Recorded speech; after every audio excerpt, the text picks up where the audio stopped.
नमस्कार, मैं Piyali Banerjee astrology tutorial व पियाली चैनल से आप सबके प्रति एक विशेष अनुरोध करना चाहती हूँ हाथ जोड़कर कि दिल्ली के कुत्तों के साथ जो किया जा रहा है उसे जल्द से जल्द रोकिए। ये बहुत बड़ा गलत है, अमानवीय है और इसे कभी भी बढ़ावा नहीं दिया जा सकता।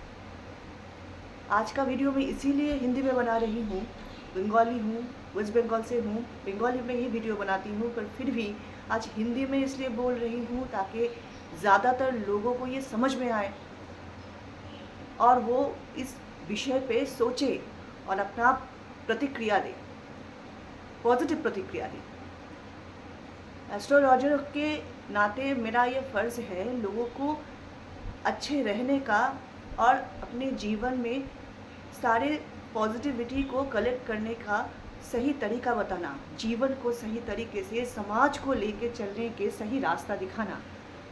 हम पथ प्रदर्शक होते हैं।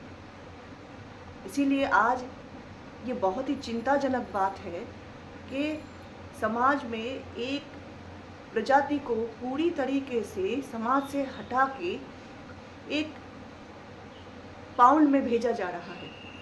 ये बहुत गलत प्रक्रिया है किसी भी समस्या का समाधान करने का। स्वयं ईश्वर ने, स्वयं श्री कृष्ण भगवान ने गीता में बताया है। अब गीता के उठा के देख लीजिए, गीता के 15वें चैप्टर में 15th चैप्टर के 7th श्लोक में स्वयं कृष्ण भगवान ने बताया है कि ममो वंशो जीव लोके जीव भूते सनातन मन षष्ठानींद्रियाणि प्रकृति स्थानी कर्षति। इसका मतलब है कि इस प्रकृति के सारे जीव मतलब पेड़ पौधों से लेकर कोई भी प्राणी, कोई भी पक्षी, कोई भी मछली, चाहे वो कोई भी जीव हो, वो मेरा ही अंश है। और प्रकृति में अपने मन और पंचेंद्रिय के वशीभूत होकर वो अपना अपना कर्म करते हैं। यानी कि सारे जीव ईश्वर का ही स्वरूप है, डॉग्स भी, और वो बहुत मासूम होते हैं, ये सच है। और रास्ते में जो डॉग्स रहते हैं वो बहुत ही मेल ट्रीट होते हैं, अब्यूज्ड होते हैं। अगर आपके बच्चों को कोई मार डाले, आप उठा के वीडियोस देख लीजिए, आप खुद भी जानते हैं कहीं ना कहीं कि बिना वजह से मारा जाता है। और वो अगर एग्रेसिव हो जाए और ये रिएक्ट कर दे तो उसका ट्रीटमेंट होना चाहिए, उसको सही तरीके से उसके साथ व्यवहार होना चाहिए, ना कि उसे उठा के कहीं मार देना चाहिए। और अगर बात आप रेबीज़ की कर रहे हैं तो उसके लिए ABC रूल के हिसाब से रेबीज़ वैक्सीनेशन है। वो रेबीज़ हो जाने के कारण वो डॉग शत्रु नहीं बन जाता, वो बीमार है और उसे रेबीज़ होगा ही क्यों? सरकार की ये विफलता है। पोलियो हो रहा है बच्चों को तो इसका मतलब ये नहीं कि वो बच्चा गलत है, गलत सरकार है जो पोलियो का टीकाकरण ठीक से नहीं करी, पोलियो हटाया नहीं गया। तो इसके लिए क्या सारे बच्चों को कंसंट्रेशन कैंप में भेज दिया गया? क्या कोरोना के टाइम में सारे लोगों को कंसंट्रेशन कैंप में ले जाके मार डालना सही था?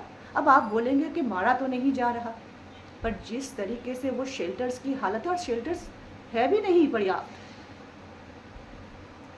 तो उसे खाना नहीं मिलेगा, जगह नहीं मिलेगी। एक छोटी सी जगह में हज़ारों को ठूस दिया जाएगा। और टेरिटोरियल जीव होते हैं डॉग्स, वो क्या करेंगे, एक दूसरे को काटेंगे, मारेंगे, बूढ़े छोटे बच्चे, पैरालाइज डॉग सब एक जगह होंगे, खाना नहीं होगा, बढ़ जाएंगे।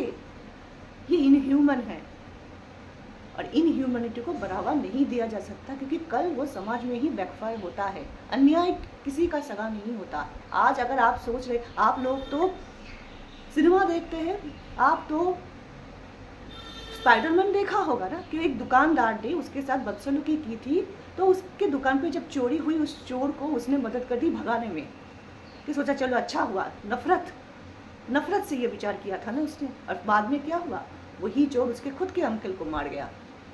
कोई शक्ल नहीं होता अन्याय का, उसे रोकना ज़रूरी है। और जो लोग ये एक्सप्लेनेशन दे रहे हैं, अजीब लगता है मुझे कि मांस मच्छी खाने वाले पशु प्रेम दिखाने चले, बेवकूफ़ी है ये, या फिर बहुत बड़ी नासमझी है, बददिमागी है ये। क्योंकि जीव जीवस्य भक्षणम जो कहा गया है, जो हमारी ज़रूरत है वो हम खाएंगे। जो लोग, मैं खुद ट्री लवर हूँ, मैं खुद एनिमल लवर हूँ। कई स्ट्रीट डॉग्स को मैंने खाना खिलाते रहती हूँ हर रोज़। स्ट्रीट डॉग को ही नहीं, कैट्स को खाना खिलाती हूँ, गायों को खाना खिलाती हूँ। मैंने खुद इंडियन डॉग्स को अडॉप्ट किए हैं। मेरे पास अब तक 7 इंडियन डॉग्स अडॉप्टेड है, कैट्स है मेरे पास। और मैं खुद मांस मच्छी नहीं खाती, तो क्या, ये जो अडॉप्ट किया है मैंने डॉग्स, कैट्स, वो तो मांस मच्छी नहीं खाते। उनको खिलाने के लिए क्या मैं बाजार से मांस मच्छी खरीद के उसे पका के उन्हें खिलाती नहीं हूँ? तो क्या उसके लिए मैं उनके लिए बोलूँ नहीं? ये तो यही बात हुई कि सोल्जर्स जाके अगर सरहद में दूसरे सोल्जर्स को मारे, वो भी तो इंसान है, उसे मार रहे हैं। इसलिए जब समाज में वो वापस आएंगे अपने काम से, तो किसी को पीटते हुए देखे तो वो कुछ ना बोले, किसी को खून होते हुए देखे वो कुछ ना बोले, क्योंकि तुम भी तो जाके किसी को मार के आए हो। अरे महाभारत तो सबने पढ़े है।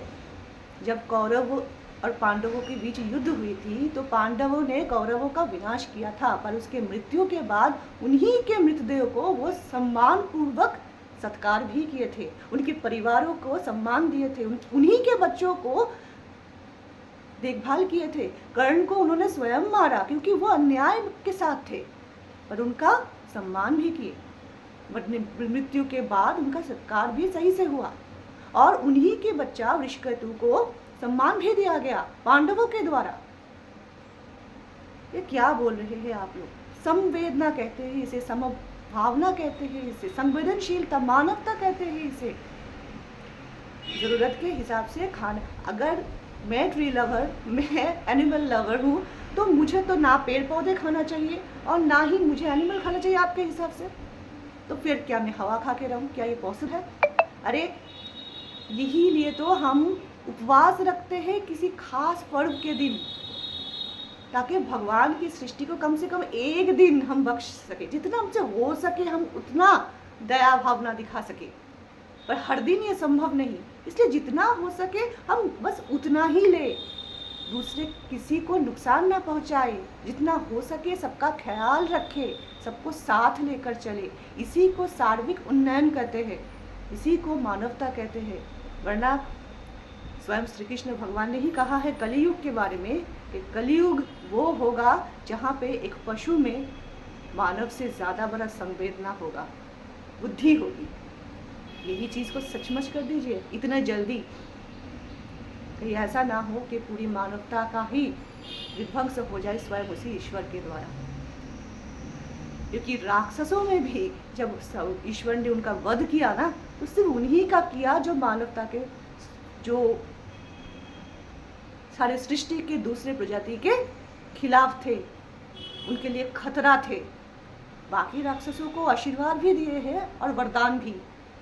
पूरे राक्षसों का संहार वो तब किए जब राक्षसों में कोई भी ऐसा नहीं बचा था, कोई भी ऐसा नहीं बचा था जो दूसरे जीवों के प्रति संवेदनशील था। जब पूरा समाज स्वार्थी बन गया इस कदर कि दूसरे पूरे सृष्टि के लिए खतरा बन गया, तब सारे सृष्टि को बचाने के लिए उन्होंने पूरे एक प्रजाति को ईश्वर ने इस दुनिया से हटाया। अपने आप को भी उसी स्थान पर लेके ना जाए और ईश्वर के कोप का भागीदार न बने। धन्यवाद। अपनी संवेदनशीलता, अपनी मानवता से विचार करें।